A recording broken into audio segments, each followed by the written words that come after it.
Hai semuanya, welcome to my YouTube channel. It's me Firda Aulia.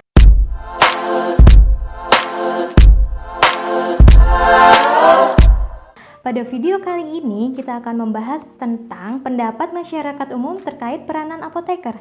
Sebelum kita bahas videonya, kita lihat dulu video berikut ini. Menurut saya, apoteker adalah orang yang berprofesi di bidang pelayanan kesehatan, khususnya pada bidang obat-obatan. Apoteker biasa kita jumpai di klinik kesehatan, apotik, rumah sakit, maupun di perusahaan atau industri. Apoteker akan menginformasikan jumlah dosis obat yang tepat, sehingga dalam masa penyembuhan dapat berjalan lebih maksimal. Terima kasih. Apoteker adalah seorang sarjana farmasi yang bertugas untuk memberikan obat sesuai dengan arahan yang telah diberikan oleh dokter.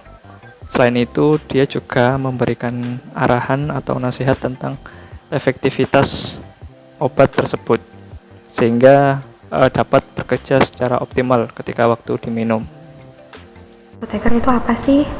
Setauku, apoteker itu profesi yang bertugas untuk mempersiapkan meracik obat untuk pasien sesuai dengan resep dokter. Setauku, apoteker itu orang yang ngebuat obat. Jadi dia itu membuat obat mulai dari bahannya itu apa, terus dosisnya itu berapa, terus dikemas dengan sedemikian rupa. Menurutku sih kayak gitu. Nggak tahu ya kalau yang lain. Oke, berdasarkan video tersebut, kita bisa tahu beberapa pendapat masyarakat terkait peranan apoteker. Sudah betul, hanya saja rata-rata dari mereka beranggapan bahwa apoteker itu hanyalah seseorang yang meracik obat atau seseorang yang menyediakan obat berdasarkan resep dokter. Itu tidak salah, tapi di sini aku mau menjelaskan bahwa lapangan pekerjaan apoteker itu banyak sekali yang kadang tidak diketahui oleh masyarakat. Apa aja? Mari kita bahas. Sebelumnya aku mau ngasih tahu apoteker itu apa sih? Apoteker itu adalah suatu profesi di mana dalam memperoleh profesi tersebut seseorang wajib menempuh pendidikan farmasi, sarjana farmasi selama 4 tahun kurang lebih, kemudian dilanjutkan dengan pendidikan profesi apoteker kurang lebih 1 tahun, yang selanjutnya akan ada pengucapan sumpah jabatan apoteker. Jadi untuk seorang apoteker dalam menempuh pendidikannya kurang lebih selama 5 tahun. Nah, buat teman-teman yang mungkin kurang tahu nih, sebenarnya lapangan pekerjaan profesi apoteker itu di mana aja? Atau mungkin buat teman-teman yang sekarang sedang menempuh sarjana farmasi atau pendidikan apoteker, bingung ingin kerja di mana?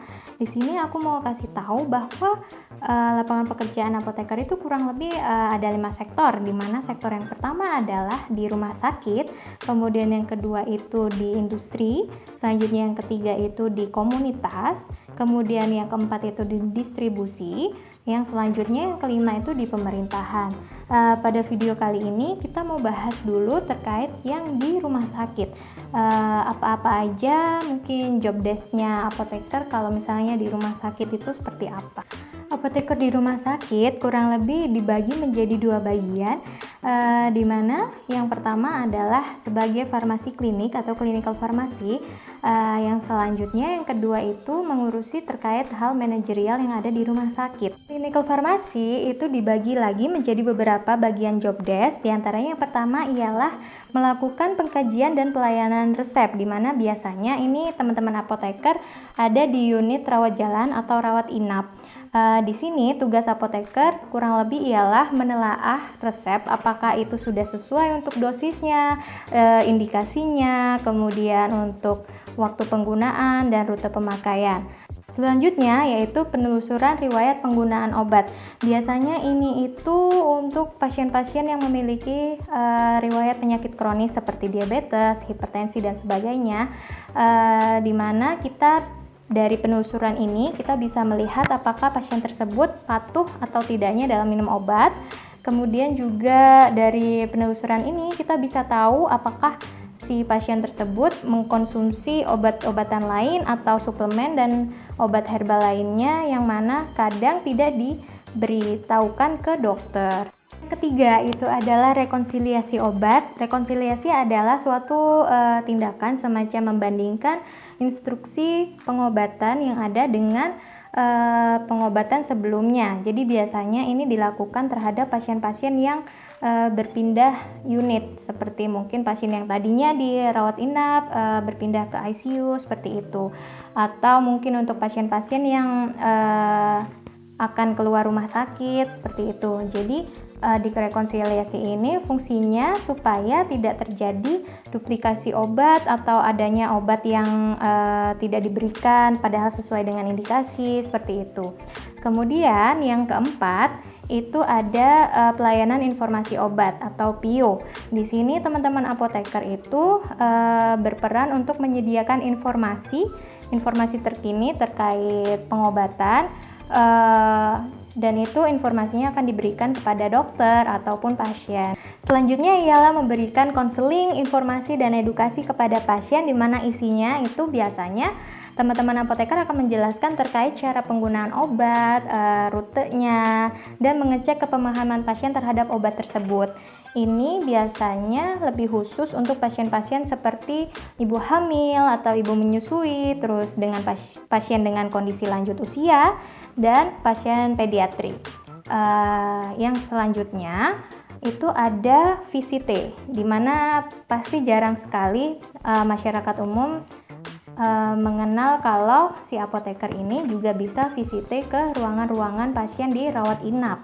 Nah, biasanya kita di sini itu tujuan untuk VCT apa sih? Biasanya VCT-nya bisa sendiri atau bebarengan dengan tenaga kesehatan lain seperti dokter, ahli gizi, ataupun nurse. Jadi di VCT ini kita lebih menganjurkan atau memberikan informasi kepada dokter terkait apakah pengobatan tersebut sudah efektif, kemudian terkait efek sampingnya terhadap pengobatan tersebut, adakah obat-obat yang harus diganti, adakah obat-obat yang ya memang harus diturunkan dosisnya atau dinaikkan seperti itu.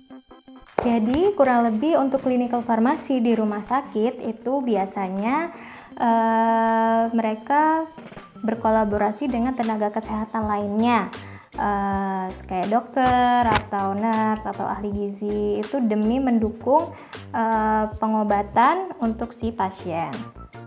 Lalu untuk apoteker yang berperan dalam manajerial rumah sakit biasanya juga dibagi menjadi beberapa bagian. Yang pertama ialah apoteker yang berperan dalam pemilihan dan perencanaan obat-obatan dan bahan medis yang ada di rumah sakit. Biasanya ini dilakukan oleh KFT rumah sakit. Selanjutnya bagian pengadaan dan kemudian bagian distribusi atau logistik yang tugasnya ialah menyebarkan, mendistribusikan barang-barang obat-obatan ke berbagai unit yang ada di rumah sakit.